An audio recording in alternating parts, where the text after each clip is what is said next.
কথায় আছে রথ দেখার কলা বেচা, কিন্তু আমার সাক্ষ্যর ক্ষেত্রে প্রবাদ বাক্যটা একটু অন্যরকম হয়ে গেল। সে কলা খেতে খেতে রথের মেলায় যাচ্ছে। হ্যালো এভরিওয়ান, আজকে আমাদের নতুন ব্লগে আপনাদের সবাইকে স্বাগতম। আজকের দিনটা আমাদের জন্য খুবই স্পেশাল, কারণ আমরা আমাদের ছোট্ট সাক্ষ্যকে নিয়ে এসেছি মেলায় ঘুরতে। নতুন নতুন জায়গা দেখা, রঙিন আলো, মানুষের ভিড় আর উৎসবের আমেজ সব কিছুই ওর কাছে একেবারে নতুন অভিজ্ঞতা।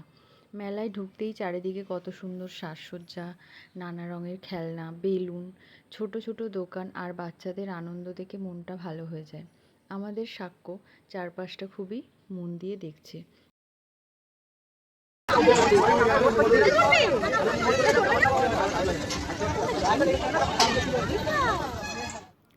ও হয়তো সব কিছু বুঝতে পারছে না, কিন্তু নতুন পরিবেশটা ওর কাছে বেশ মজার লাগছে। এরপর আমরা ধীরে ধীরে পুরো মেলাটা ঘুরে দেখলাম। বিভিন্ন স্টলে সুন্দর সুন্দর জিনিস সাজানো ছিল। কোথাও খেলনা, কোথাও ঘর সাজানোর জিনিস, আবার কোথাও সুস্বাদু খাবারের স্টল। আমি নিজে ওকে বিভিন্ন দোকানে কী কী জিনিস আছে সেগুলো ওকে দেখাচ্ছিলাম। ও আমাকে অনেক কিছু দেখাচ্ছিল, বলছিল মা ওই কোনটা কোনটা কোনটা নেবে কোনটা নেবে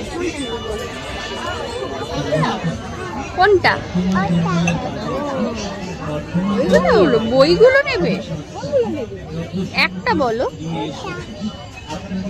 এই ঐতিহ্যমণ্ডিত আপনাদের বহুদিনের সাথে অতি পরিচিত।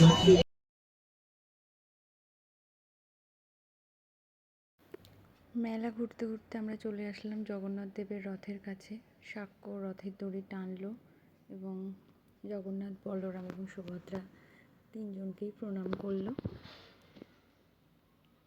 রথের দড়ি সে ছাড়বে না, অনেক কষ্টে ছাড়ানো গেছে।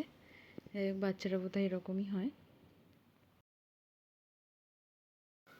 সে এখন একা একা মেলা ঘুরবে, আমাদের হাত ধরে মেলা ঘুরবে না, তাই আমাদের হাত ছেড়ে চলে যাচ্ছে নাগরদোলনার কাছে। সেটাই ওর কাছে খুব মজার লেগেছে। পুরো মেলার মধ্যে ওটাই মেলার মধ্যে ঘুরে ঘুরে দেখছিল। আমি আমার পরিবারের সঙ্গে সুন্দর মুহূর্তগুলো ক্যামেরায় ধরে রাখার চেষ্টা করছি, যাতে আমাদের সন্তান বড় হয়ে একদিন এই স্মৃতিগুলো দেখতে পারে। আজকের এই ছোট্ট ভ্রমণ আমাদের কাছে অনেক আনন্দের। আশা করি আপনাদের ওই ব্লগ ভালো লাগবে। যদি ভিডিওটা ভালো লাগে এবং চ্যানেলটিকে সাবস্ক্রাইব করে পাশে থাকবেন। থ্যাংক ইউ সবাইকে। সবার শেষে আমরা পাঁপড় খেতে খেতে মেলা থেকে বেরিয়ে আসলাম। Thanks for watching.